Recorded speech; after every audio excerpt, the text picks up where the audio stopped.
Assalamualaikum warahmatullahi wabarakatuh. Bismillah, alhamdulillah, wassalatu wassalamu ala rasulillah wa ala alihi wa sahbihi wa mawalah, amma ba'd. Ahibaul kiram, alhamdulillah atas izin dan perkenan Allah Subhanahu wa taala, pagi hari ini kita bisa melaksanakan sholat subuh berjamaah di masjid kita, Masjid Al-Hidayah.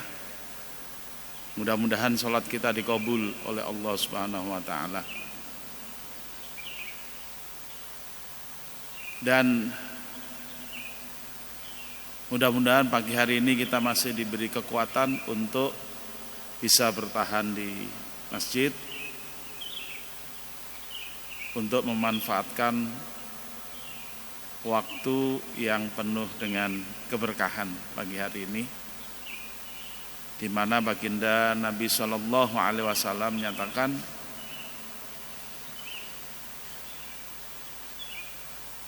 man sholla subha fi jama'atin ka'annahu sholla lailan kullah. Siapa yang melaksanakan sholat subuh berjamaah, dia mendapatkan pahala bagaikan melaksanakan sholat malam semalam suntuk.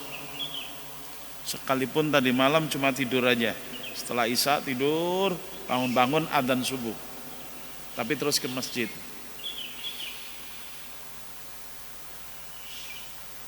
Nabi pun bersabda, man sholla subha fahuwa fi dhimmatillah. Siapa yang melaksanakan sholat subuh berjamaah, dia ada dalam dhimmatillah, jaminan Allah Subhanahu wa taala. Dalam satu keterangan dikatakan fi dhamanillah wa fi amanillah. Baik itu jaminan berupa jaminan kesejahteraan, doman, wa fi amanillah juga jaminan keamanan.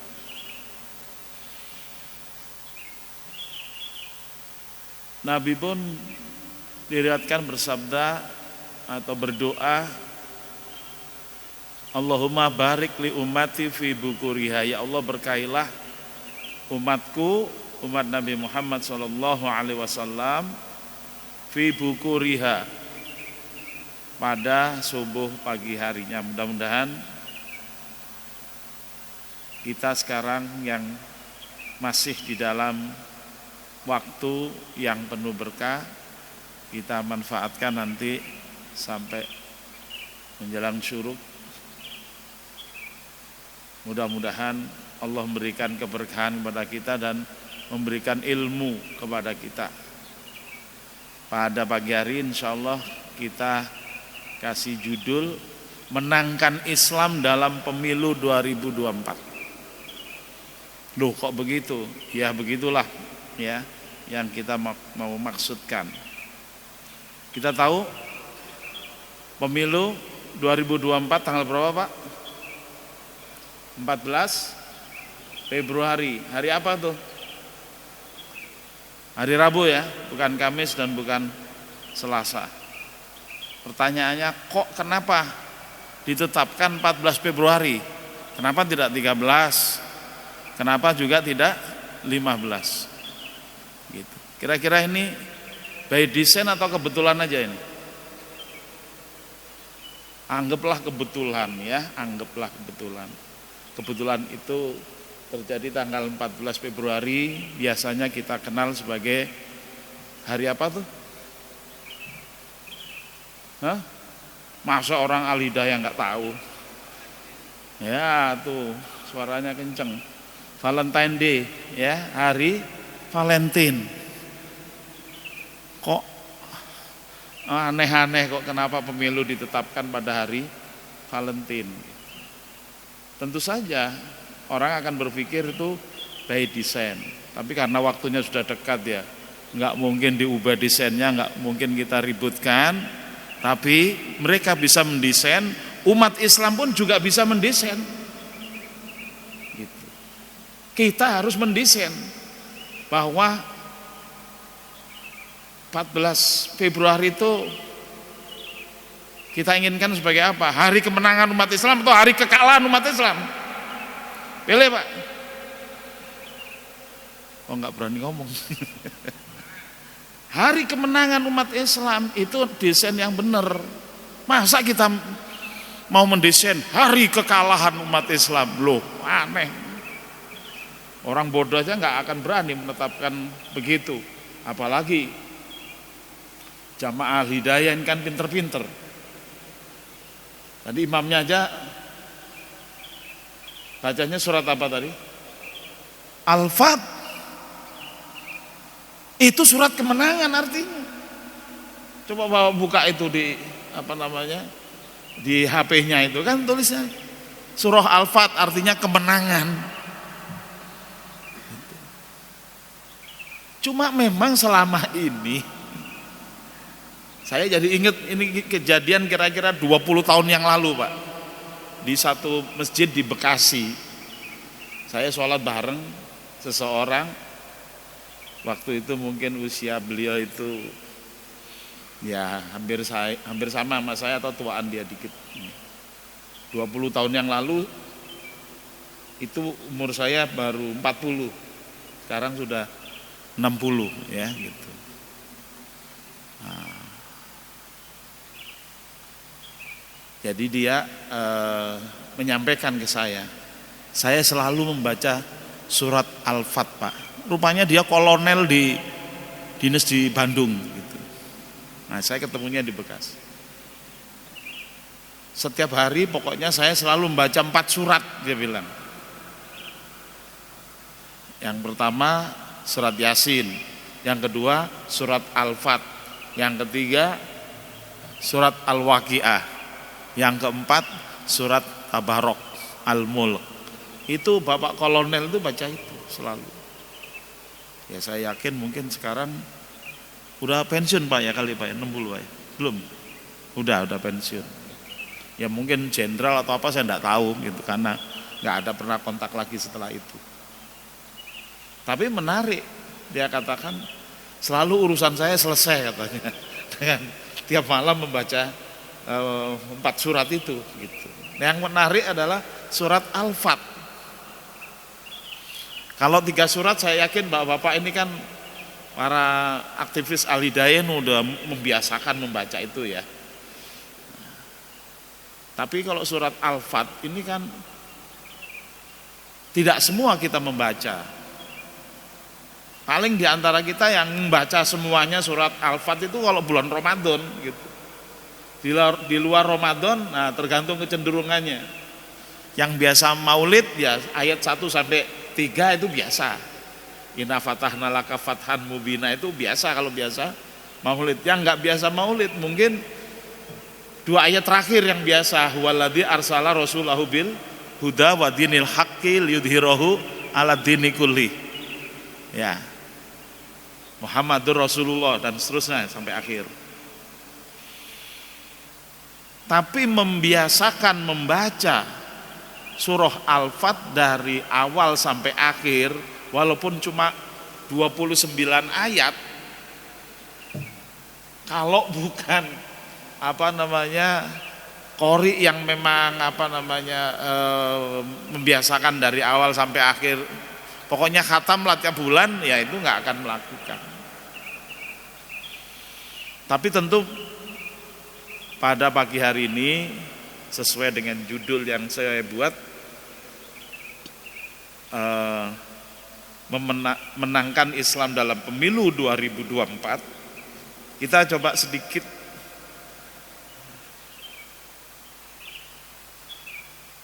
mencari kata-kata ya, menangkan Islam atau menangkan. Nah, rupanya ketemu pertama surah Ar-Rum. Allah Subhanahu wa taala berfirman, a'udzubillahi minasyaitonirrajim. Bismillahirrahmanirrahim. Alif lam mim gulibatir rum fi adnal ard wa hum min ba'di ghalabihim sayaglibun fi bid'in sinin lillahil amru min qablu wa min ba'du wa yauma idzi yafrahul mu'minun binasrillahi yansuru mayyasha wa huwal azizur rahim. Ini 5 ayat pertama dari surah Ar-Rum.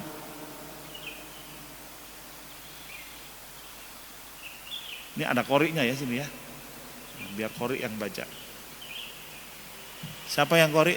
Tolong dibaca lagi. Pembacaan saya kurang begitu bagus.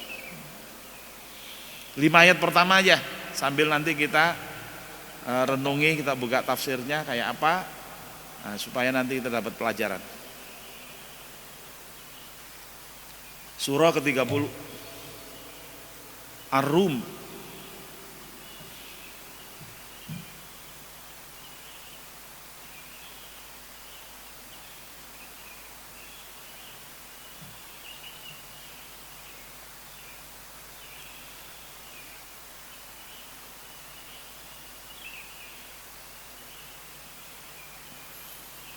أعوذ بالله من الشيطان الرجيم. بسم الله الرحمن الرحيم. ألف لام ميم. غلبت الروم في أدنى الأرض وهم من بعد غلبهم سيغلبون في بضع سنين لله الأمر من قبل ومن بعد ويومئذ يفرح المؤمنون بنصر الله ينصر من يشاء وهو العزيز الحكيم.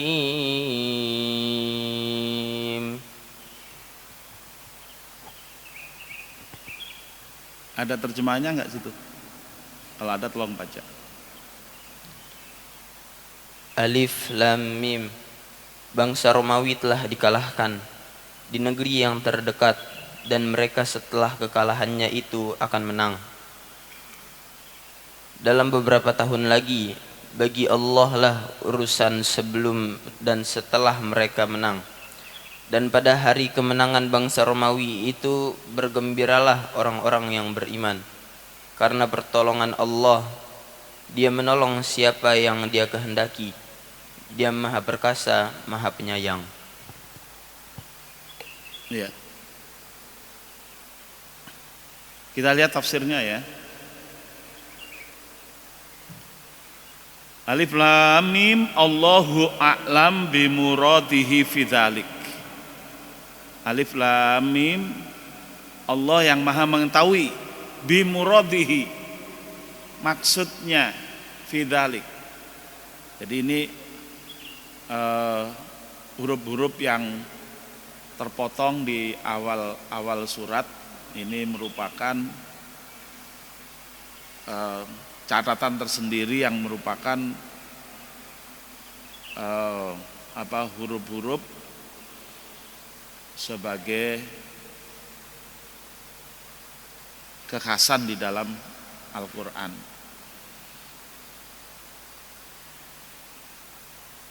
Biasanya diartikan Allahu a'lam itu aja. Gulibatir Rum.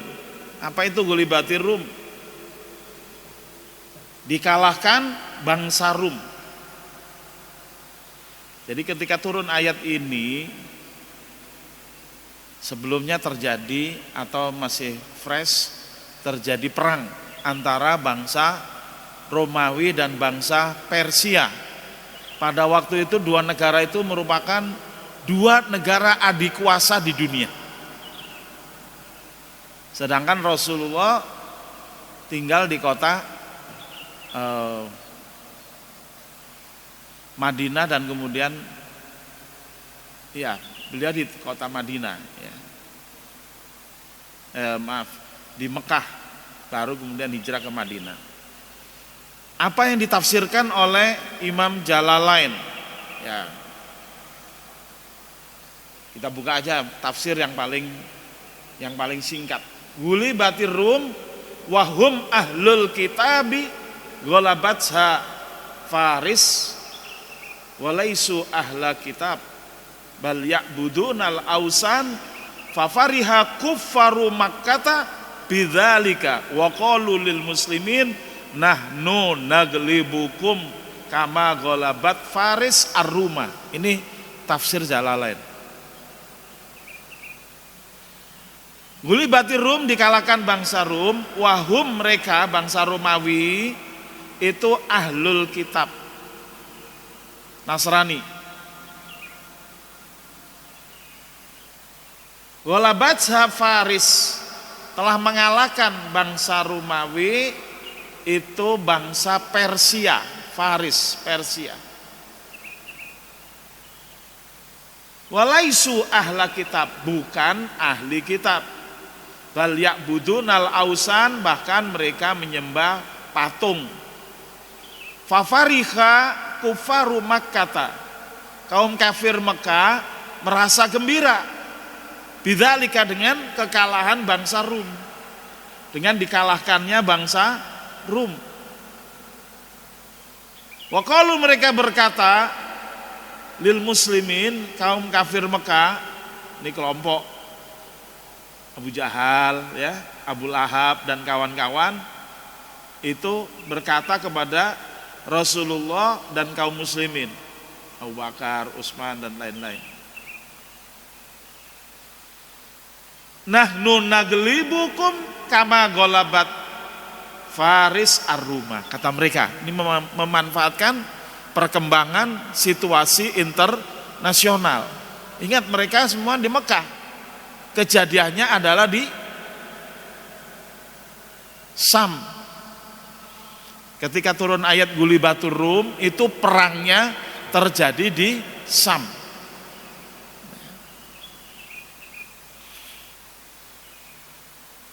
Jadi kalau kita sekarang di Indonesia, kita sedang membahas tentang Gaza, tentang Palestina, gitu ya. Kata orang-orang Persia yang musyrik, fafariha kufaru Makkata, maka kaum kafir Mekah, berarti siapa tuh? Abu Lahab, Abu Jahal dan kawan-kawan. Mereka senang, mereka gembira terhadap hal itu, terhadap dikalahkannya bangsa Rum oleh Persia. Wa qalu lil muslimin. Nah, karena terjadi konfrontasi, walaupun dalam masih tingkat konfrontasi pemikiran, masih belum terjadi konfrontasi politik apalagi militer. Nahnu naglibukum, kata orang-orang Quraisy nih, Abu Jahal dan kawan-kawan, kami akan mengalahkan kalian, orang-orang muslim, kama ghalabat Faris ar-Ruma, sebagaimana Persia mengalahkan Romawi.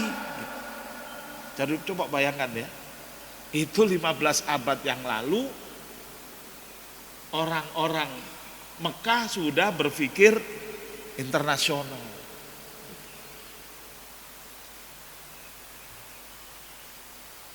Fi adnal ard, di bumi yang dekat, ay aqrabu ardir Rum ila Faris, negeri Rum yang paling dekat dengan Persia. Bil jazirah iltaqa fiha al Jaishani wal Badi bil ghaswi al Fars, yaitu di Palestina. Wahum ay Romawi mimba di golabihim, setelah dikalahkan oleh bangsa Persia, sayaglibun, setelah dikalahkan oleh bangsa Persia, nanti Romawi itu akan menang, akan mengalahkan bangsa Persia. Jadi ayat kedua ini sudah menghapus apa istilahnya, melakukan perlawanan terhadap pemikiran dan perasaan orang-orang kaum kafir Quraisy yang merasa lebih unggul daripada kaum muslimin di kota Mekah dengan kejadian internasional dikalahkannya bangsa Romawi. Karena bangsa Romawi ini ahli kitab. Ahli kitab. Ibaratnya yang serumpun dengan kaum muslimin. Hanya bangsa Romawi ini kitabnya Injil, kita kitabnya Quran, kan begitu. Dan dibahas ini di dalam Quran karena turun ayat Quran tentang hal ini. Jadi ini sudah bisa jadikan dalil oleh bapak-bapak kalau ada yang bilang Quran itu enggak bicara tentang politik. Salah Anda. Bukan hanya tentang politik, politik internasional itu dibahas di dalam Quran. 15 abad yang lalu sebelum kita semuanya lahir, yang dibahas tentang surah Ar-Rum ini tentang politik internasional yang pada waktu itu dua negara adik kuasa adalah Romawi dan Persia.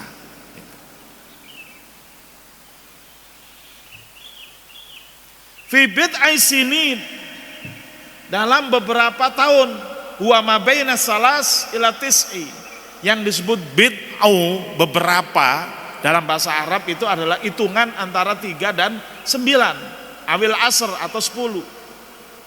Faltaqa jaishani fisana asabi'ah minal iltiqa'il awal.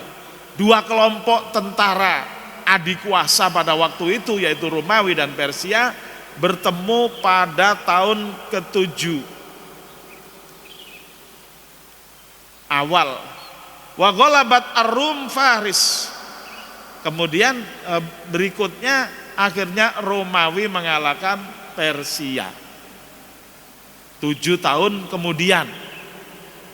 Jadi setelah dikalahkan di ayat pertama tadi, 7 tahun kemudian bangsa Romawi melakukan revans, ya, melakukan pembalasan, mengalahkan bangsa Persia.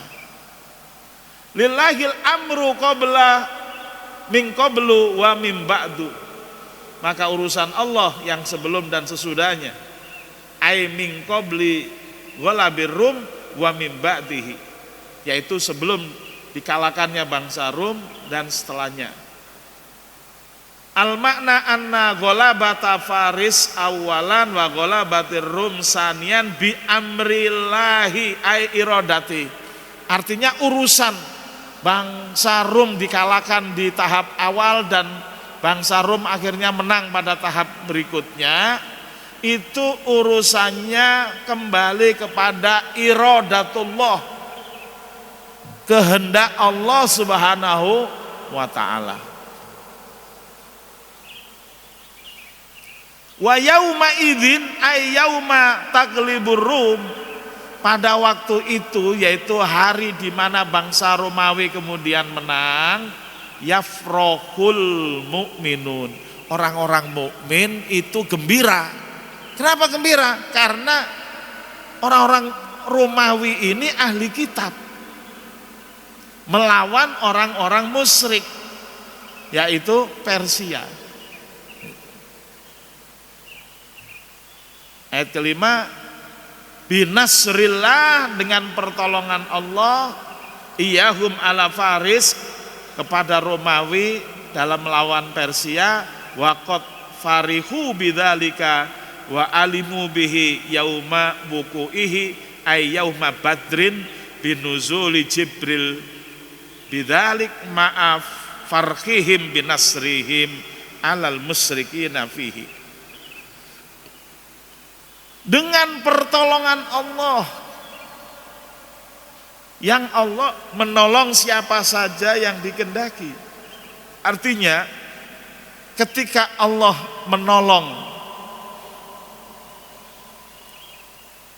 bangsa Romawi bisa mengalahkan bangsa Persia, bangsa Romawi yang ahli kitab bisa mengalahkan bangsa Persia yang penyembah berhala, Itu semuanya binasrillah, dengan pertolongan Allah. Ini bagian akidahnya, Pak.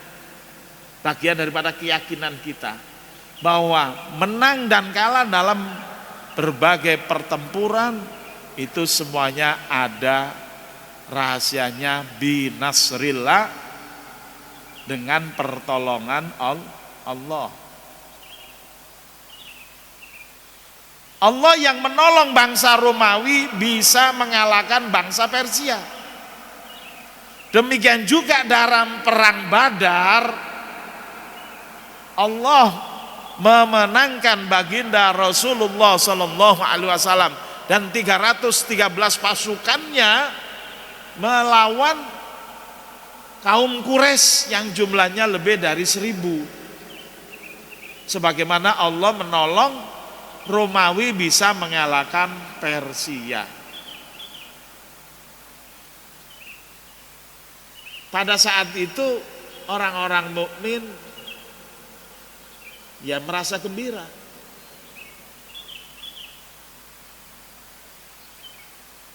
Allah itu yansuru mayyasha wa huwal azizur rahim. Allah itu menolong siapa saja yang dikehendaki dan Dia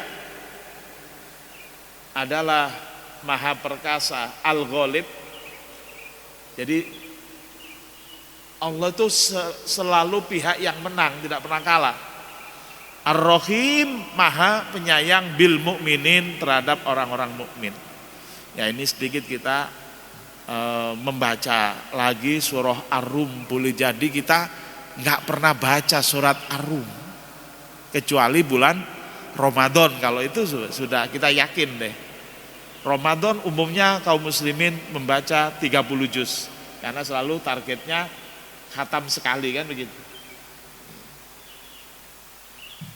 Memang yang sebaiknya itu khatam tiap bulan,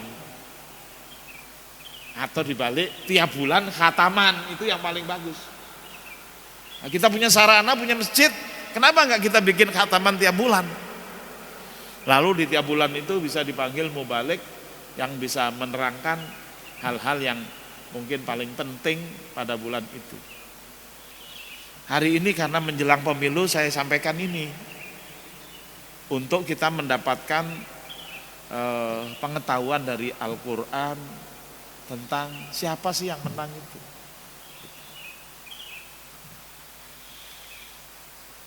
Nah, kita akan melihat sekarang surah Al-Fat tadi yang dibaca oleh imam kita. Tolong dibaca lagi qari kita 5 ayat aja pertama. Kita nggak usah semuanya, nanti sisanya bapak-bapak baca sendiri ya gitu. Silakan Mas. Surah Al-Fat, Inna Fatahna sampai ayat kelima.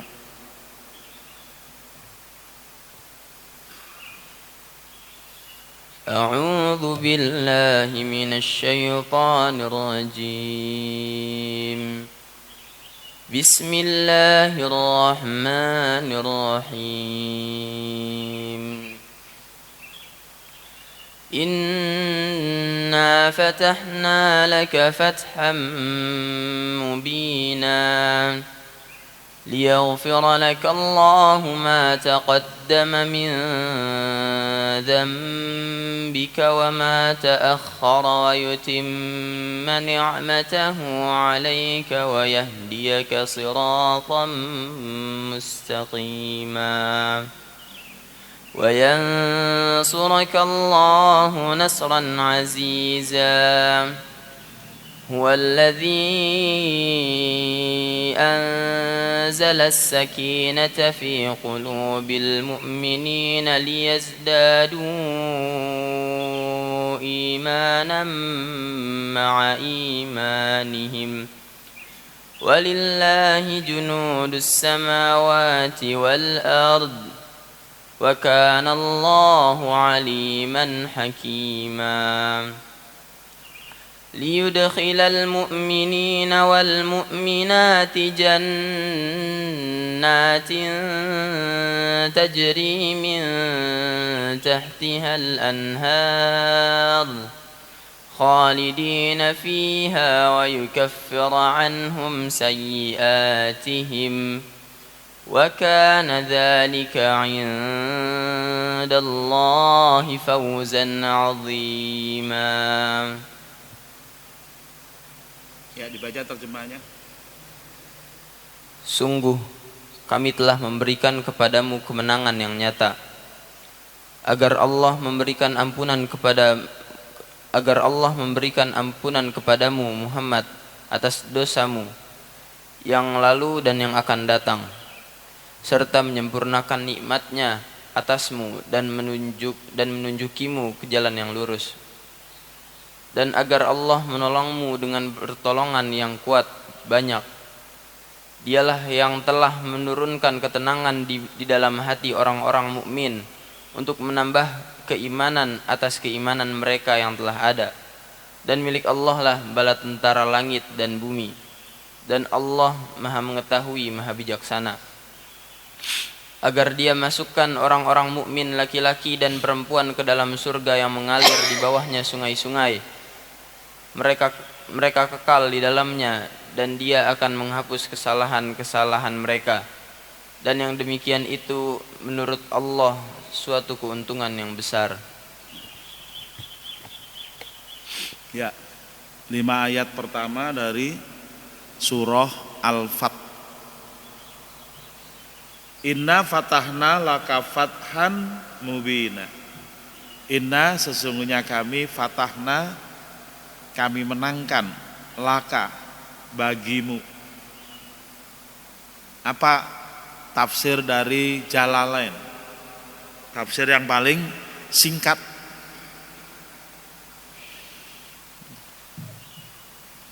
Yang kalau tidak kita baca nanti ada orang lain mengeluarkan tafsir, bukan Jalalain tapi jalan lain.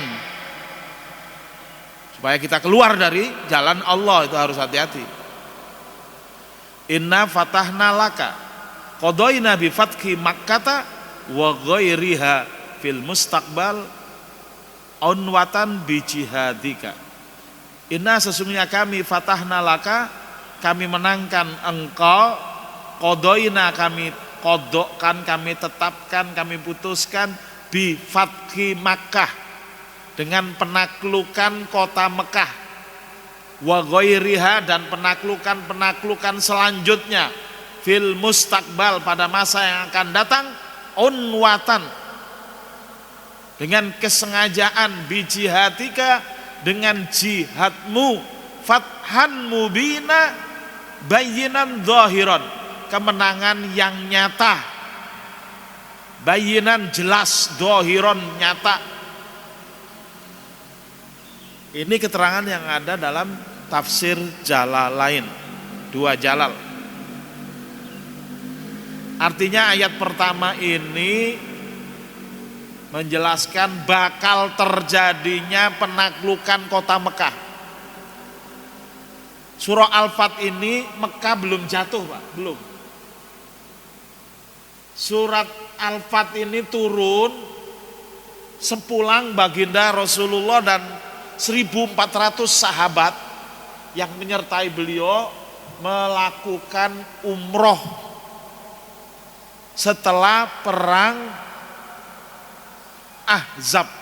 Bapak-bapak masih ingat perang Ahzab yang selalu kata Ahzab itu dibunyikan dalam takbiran, ya.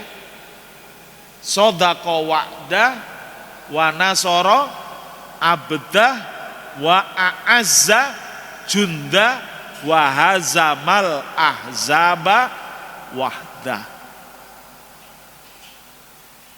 Sodaqo wa'dah, Allah itu maha benar janjinya. Wa nasoro abdah, Allah pasti menolong hambanya. Letak kemenangan itu ada dalam pertolongan Allah. Wa a'azza junda, Allah pasti akan menguatkan, memperkasakan junda, tentaranya. Wa hazamal ahzaba wahda, Allah mengalahkan pasukan Ahzab sendirian. Berapa jumlah pasukan Ahzab? 10.000. 4.000 apa 6.000 dari Mekah, sisanya dari negeri-negeri, kota-kota kaum musyrikin di sekitar kota Mekah sampai ke Madinah. 10.000 itu nggak bisa menembus kota Madinah karena dihalangi, karena Rasulullah menerapkan strategi Ghazwul Khandaq, perang parit. Rasulullah menggali parit sepanjang 2,5 kilometer, sedalam 3 meter, selebar 4 meter, sehingga kendaraan perang waktu itu yang dimiliki oleh pasukan Ahzab, baik itu kuda, baik itu gajah, nggak ada yang bisa nyebrangi parit. Itu terkenal. Pembuatan parit itu sangat terkenal dalam sejarah Islam. Ini memang wajib diketahui oleh kaum muslimin. Jadi kalau kita membaca sejarah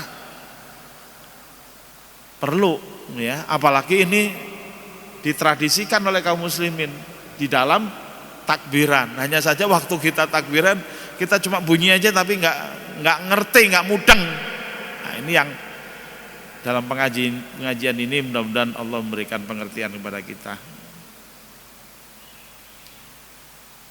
Jadi pasukan Ahzab yang dipimpin oleh Abu Sufyan bin Harb, 10.000 nggak mampu menembus kota Madinah. Akhirnya mereka balik ke kampungnya masing-masing, termasuk yang dari Mekah balik ke Mekah. Maka ketika Rasulullah bersama 1.400 orang hendak melakukan umroh ke kota Mekah pada tahun 6 Hijriah. Kalau Ahzab itu antara 4 dengan 5 Hijriah. Itu Rasulullah dan para mu'tamirin, Rasulullah dan para jamaah yang umroh itu ditahan. Gak boleh masuk ke kota Mekah, gak boleh ziarah ke Masjidil Haram, gak boleh tawaf, gak boleh sa'i, suruh balik langsung. Nah, maka disitulah terjadi berbagai ketegangan yang semuanya diceritakan di dalam surah Al-Fat. Tapi subhanallah, di ayat pertama kaum muslimin yang baru pulang dari umroh yang digagalkan itu mendapatkan hiburan dari Allah Subhanahu wa taala dengan turunnya surah Al-Fat. Inna fatahna laka fathan mubina. Allah pastikan bahwa umat Islam pasti akan menaklukkan kota Mekah. Walaupun kemarin tertahan dan harus balik ke Madinah. Ternyata itu tadinya tahun 6 ya. Tahun 7 Hijriah sesuai dengan isi daripada perjanjian yang disebut dengan Sulhul Hudaybiyah. Perjanjian Hudaybiyah karena ditandatangani perjanjian itu dibuat di desa namanya Hudaybiyah di luar kota Mekah yang sudah di depan kota Mekah. Itu Hudaybiyah.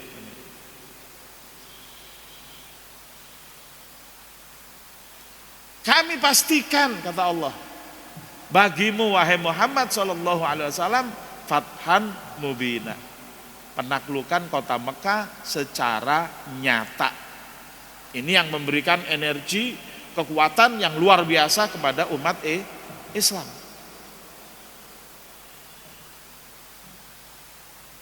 Karena intisari politik pada waktu itu ya penaklukan kota Mekah. Ketika Mekah sudah ditaklukkan oleh Rasulullah dan kaum muslimin yang jumlahnya waktu itu 10.000. Pada waktu disuruh pulang dari perjanjian Hudaybiyah, kaum muslimin hanya 1.400. tapi 1,5 tahun kemudian balik lagi ke kota. Saya nggak tahu yang pada waktu tahun ke-7 Hijriah Umrotul Qadha, saya belum sampai hari ini saya belum ngecek berapa jumlahnya. Tapi pas Fathu Mekah itu tahun 8 Hijriah, itu jumlahnya sudah 10.000, sama dengan jumlah pasukan Ahzab yang menyerang kota Madinah. Nah, ketika Rasulullah bersama 10.000 menaklukkan kota Mekah, itu ada hal yang menarik. Sebelum masuk ke kota Mekah, Rasulullah meminta kepada kaum muslimin menyalakan obor. Akibat obor dinyalakan sementara PLN belum dibentuk, itu heboh orang-orang Mekah. Bahkan pimpinan kota Mekah yang bernama Abu Sufyan datang menemui baginda Rasulullah dan menyatakan dirinya masuk Islam. Ini yang disebut dengan Fathan Mubina, kemenangan yang nyata. Orang pimpinan musuh datang menyatakan dirinya masuk Islam, ya selesai berarti.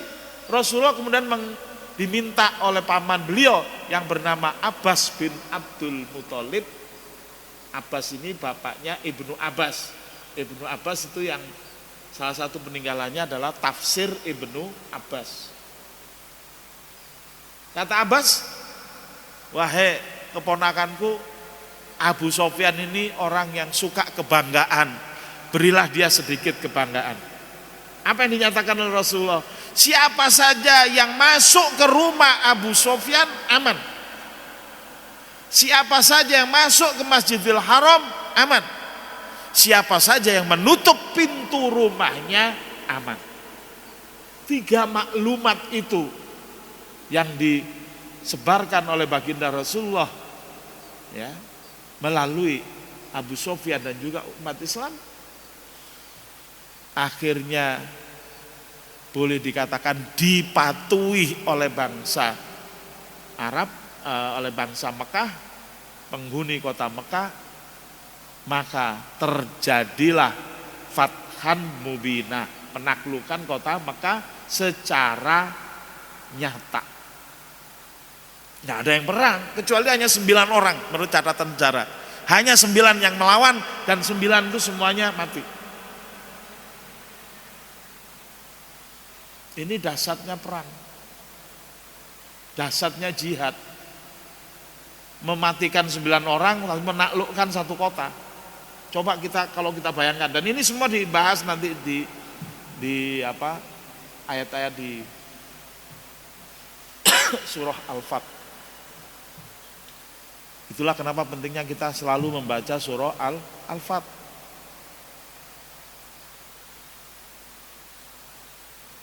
Coba kita bayangkan, yang namanya kota Mekah itu kan dilarang untuk bunuh-bunuhan. Kota Mekah kan dikatakan sebagai kota Al-Haram. Kota Al-Haram berarti dilarang membunuh di situ. Nah, oleh karena itu boleh dikatakan penaklukan kota Mekah itu terjadi secara gilang gemilang karena hanya mengorbankan 9 orang yang melawan. Yang lain yang menutup pintu semuanya aman. Baik pintu rumahnya, baik masuk rumah Abu Sufyan maupun masuk ke Masjidil Haram. Dan dengan penaklukan kota Mekah itu Rasulullah bisa mengeksekusi berhala yang penuh di Masjidil Haram, penuh di dalam Ka'bah. Menurut catatan sejarah ada 360 berhala. Coba bayangkan, 360 berhala, itu semuanya dikeluarkan. Sejak kapan itu berhala ada? Sejak Rasulullah sebelum beliau lahir. Tapi itu sudah ngumpul. Coba bayangkan, ketika penaklukan kota Mekah, Rasulullah itu sudah umur berapa? Bisa bayangin nggak? Penaklukan kota Mekah terjadi tahun berapa? Hijriah. Berarti Rasulullah sudah hijrah. Ketika Rasulullah hijrah itu telah berdakwah di kota Mekah selama 13 tahun. 13 tambah 8 berarti 21. Rasulullah diutus menjadi Rasul umur berapa?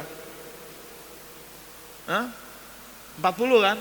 Berarti Rasulullah pada waktu penaklukan kota Mekah umur berapa? 61.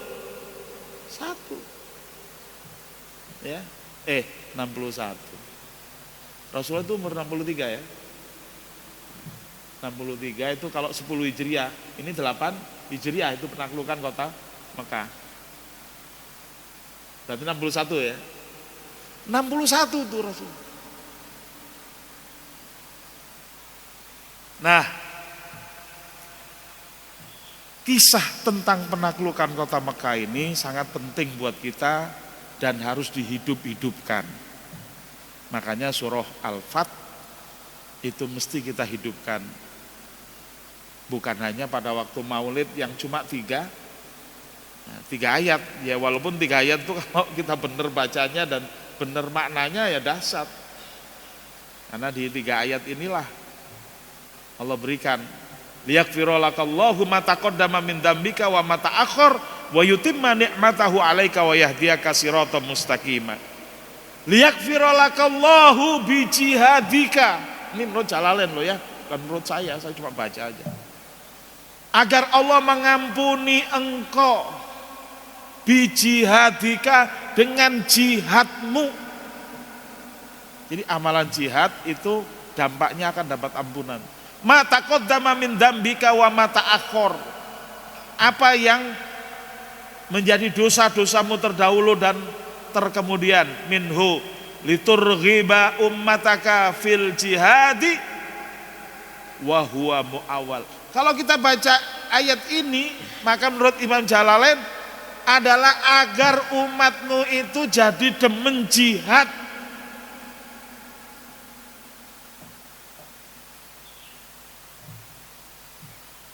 Wa huwa muawwalun li ismatil anbiya'i alaihi wassalatu wassalam.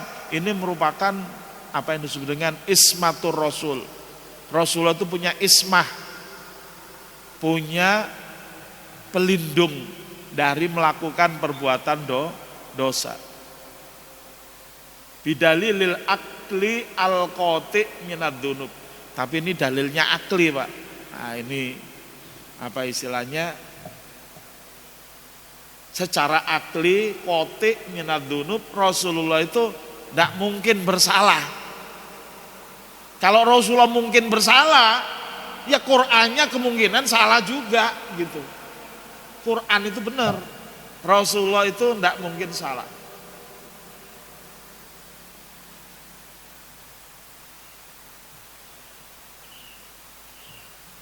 Wa yutimma ni'matahu 'alaika wa yahdiyaka siratan mustaqima. Dan Allah sempurnakan bil fathil madkuri dengan penaklukan kota Mekah yang disebut nikmatahu, nikmat Allah 'alaika kepada engkau wa yahdiyaka dan memberikan petunjuk kepada engkau siratan thariqan mustaqima, jalan yang lurus. Yusabbituka 'alaihi wa huwa dinul Islam, yaitu dinul Islam. Jadi ayat kedua ini menegaskan bahwa agama yang dibawa oleh baginda Rasulullah itu adalah agama yang lurus, agama yang menang, agama yang bisa menyelesaikan segala persoalan. Jadi dari 2 ayat ini pun kita mendapatkan simpanan energi yang luar biasa. Wa yansurakallahu nasron aziza. Ini ayat ketiga. Biasanya yang rajin baca kitab Maulid pasti hafal ini 3 ayat pertama ini. Wa yansurakallahu bihi nasron aziza daizin la dhullin lahu. Allah akan memberikan pertolongan kepada engkau wahai Muhammad sallallahu alaihi wasallam, pertolongan yang azizan, yang tidak ada kelemahan dan jadi kehinaan. Nah biasanya memang kita cuma 3 ayat pertama ini aja, mestinya 29 ayat. Oleh karena itu saya cuma menyarankan kepada para pengurus masjid, nanti sampai pemilu ini aja tiap subuh surah Al-Fat dibaca tiap subuh. Nah, nanti keterangan tafsir lanjutannya, nah silakan nanti minta kepada kiai-kiai yang lain untuk membahasnya. Nah, berarti hari Rabu 14 Februari tahun 2024 yang tinggal berapa hari lagi nih Pak? 2 minggu lagi ya, sekitar 2 minggu lagi. Mudah-mudahan dengan membaca surah Al-Fat, bapak-bapak mendapatkan energi positif dari Al-Quran yang bapak tekadkan, niatkan nanti mencoblos dalam pemilu siapa yang paling layak sesuai dengan surah Al-Fat, baik presiden maupun anggota DPR. Ini nggak boleh main-main Pak, karena nanti di akhirat akan ditanya, kenapa kamu dulu nyoblos ini? Alhamdulillah Pak, saya dapat 1 juta gitu. Wah itu bahaya itu Pak, itu bahaya sekali ya. Marilah kita mengakhiri dan mengoreksi kesalahan-kesalahan kita yang lalu dengan amalan-amalan yang sudah kita ini kan sudah mendekati umur ya. Kalau Pak Ketua DKM udah umur berapa sekarang? Ketua Yayasan Pak Haji 68 ya, kira-kira berapa tahun lagi Bapak masih hidup? Hah? Sampai 100? Amin. Mudah-mudahan masih bisa jalan kaki Pak ya 100 ya. Ya, kalau memang bersungguh-sungguh minta pada Allah untuk berjuang, kenapa tidak? Bahwa Allah kasih atau tidak, itu urusan Allah, bukan urusan kita. Urusan kita minta, itu urusan kita. Yang nggak boleh, ya Allah saya mati sekarang aja, itu nggak boleh. Tapi kalau kita minta hidup terus, ya, sampai umur 100 ini, Pak Ketua Yayasan ini, ya kita doakan deh, mudah-mudahan ya kita masih jumpa beliau 20 tahun lagi, 30 tahun lagi, ya, insya Allah. Ya.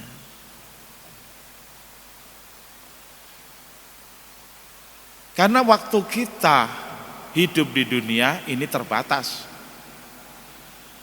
Namun kita berharap dengan keterbatasan waktu itu Allah berikan kepada kita amalan-amalan yang luar biasa. Yang kalau kita merujuk, tadi cuma saya buka 2 surat itu aja itu sudah dahsyat. 2 surat itu tentang kemenangan yang mesti kita rujuk. Saya nggak tahu ini bapak-bapak ini ya, maunya menang capres yang mana ya, nggak tahu saya Pak ya. Apa yang gemoy atau yang apa nggak tahu saya ya. Itu urusan bapak-bapak lah ya. Tapi saya memberikan anjuran, jangan sampai kita nyesel di hari kiamat nanti. Waduh, dulu udah dapat sindiran atau singgungan dari Ustadz Muhammad Al-Khotot, tapi gimana saya tim ses Pak? Nah, terserah bapak itu nanti, apakah nanti disiksa atau dapat pahala, itu bapak sendiri yang menghadapi. Saya sudah nggak bisa menolong. Saya hanya bisa menolong hari ini menyampaikan.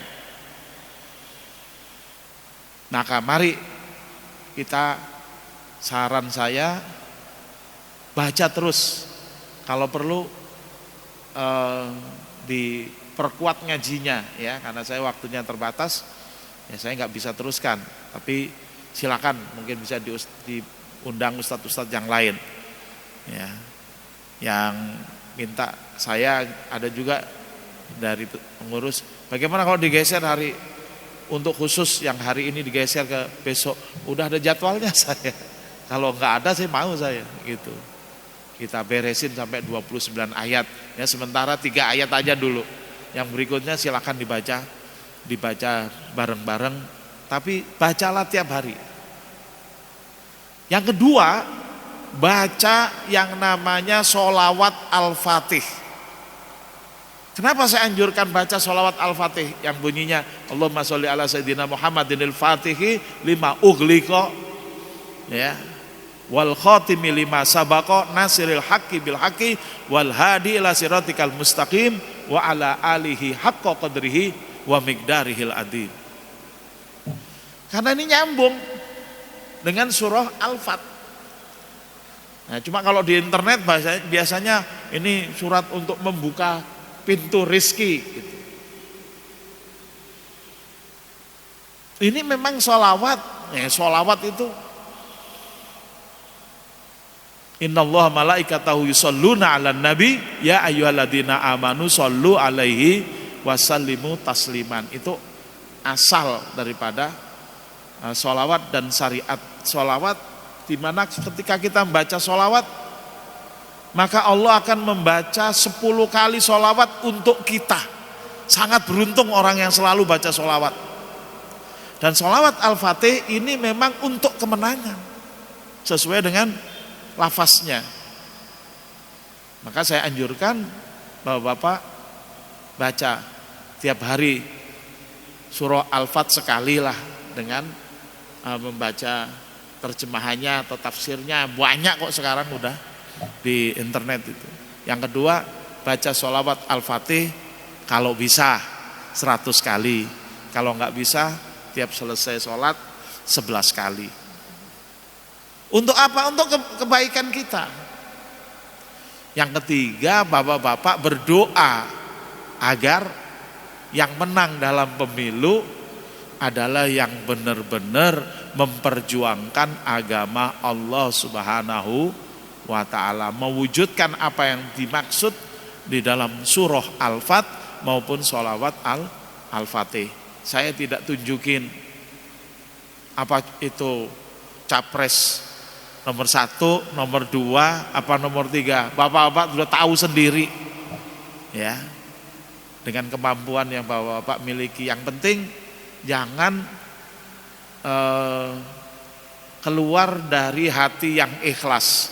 Mohonlah kepada Allah Subhanahu wa ta'ala ya. Karena nanti menyesal apabila kita salah memilih atau asal-asalan memilih. Nah, mudah-mudahan Allah berikan kepada kita kemampuan untuk bisa membimbing atau mengarahkan hati kita kepada jalan Allah Subhanahu wa ta'ala.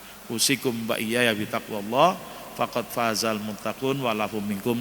Wassalamualaikum warahmatullahi wabarakatuh.